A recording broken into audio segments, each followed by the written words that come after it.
Liquin's Tegan Hardesty might just have one of the best coworkers in the world, his grandma. For the last year and a half, Tegan and Elizabeth have been broadcasting 1 hour of English and Dene Zhatıé radio. Hello, everyone. That was Jerry Rafferty with Baker Street, an all-time favorite on 90.7 FM. And speaking of all-time favorites, I'm here with Grandma Betty. and we're here doing the Dene Hour. Hi, I'm Tegan Hardesty, and I work at 90.7 FM with LKFN. Thank you to you for tuning in and listening to us every day. This has been Tegan Hardesty and Gavin Betty on 90.7 FM. We'll be back. It's a good way to get language out there, for me to reconnect with her, and overall get an understanding of some language aspects and different dialects. She points those things out, and it's been a great journey, just learning things and relearning things that I've totally forgotten. They make community announcements, and Gamma Betty interprets song titles into the language. Today, they're figuring out how to describe the saxophone as the solo from Jerry Rafferty's 1978 hit Baker Street rings out across the Liquin. Brass instrument. Yeah. Méje. Méje. Méje. So when you start sharing a language, there's a lot of laughter. So maybe that's part of the thing. Yeah. But it took only 1 hour, but I enjoy coming here, so.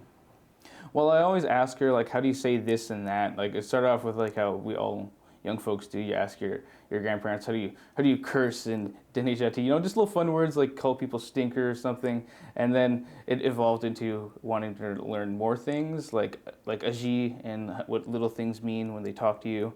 That's how it really started, just overall having conversations with my grandma, growing up with her.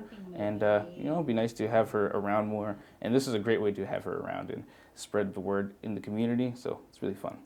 Tegan says he loves learning to understand elders and sharing the language with his community. He grew up with his grandma, but it wasn't until he got behind the mic that he started picking up the language in earnest.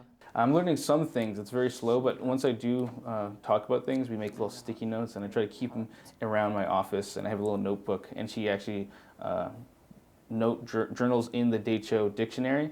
She adds little notes and things for me to read and write on, and we talk about dialect and how pronunciation works, and how written is totally different than verbal, because there was no written back in the day. So when we get a lot of nice updates in town, community updates, that's when we really thrive. When there's workshops in town, we get her to decipher it in Dene Zhatıé, and then I announce it in English, and then she announces it in Dene Zhatıé, and then we talk about the words and things like that. And then we have like words of the day, we talk about the weather, and just overall things that are going on in the community. We try to keep it like that. Mitzi. The song that's playing now is Barracuda. How do you say Barracuda? Oh, shit. Is it just a name, so would it be its own? Like a fish is tlue, so Tlue. tlue ne charme you deni. Because a big fish with sharp teeth. Elizabeth says watching her grandson learn the language in real time is rewarding. Well, he's starting to use some of the phrases and that on the radio, or so his vocabulary is building. Well, that's really good to see that you like I guess my generation, we're trying to pass on our language to the future generation. So it's happening right before my eyes kind of thing, so it's very encouraging. She says residential schools tried to erase their language, but programs like this will help the language start to bounce back. Well, it's good because you're passing on the language in a different way outside the, classroom setting. And then they do some evening courses, but it's more like the classroom presentation. So this is a different style, more like the way that we were taught our language.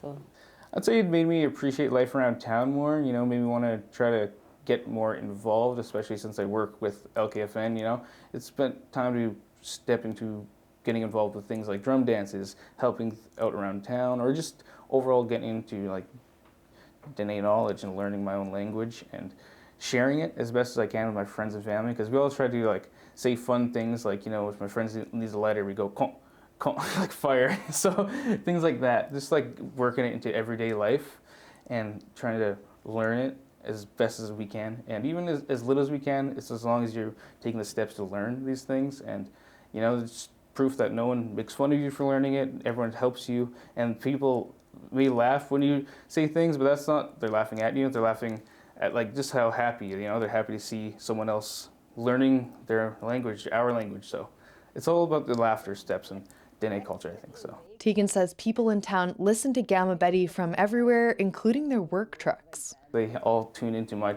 channel, and they're like, "I love the Gamma Betty channel. We have a nickname for it as Gamma Betty. It's a little thing, and then we call it the Gamma Betty Hour, the Dene Hour." And they're just like, "I love it when she comes on. You guys just talk about things like that."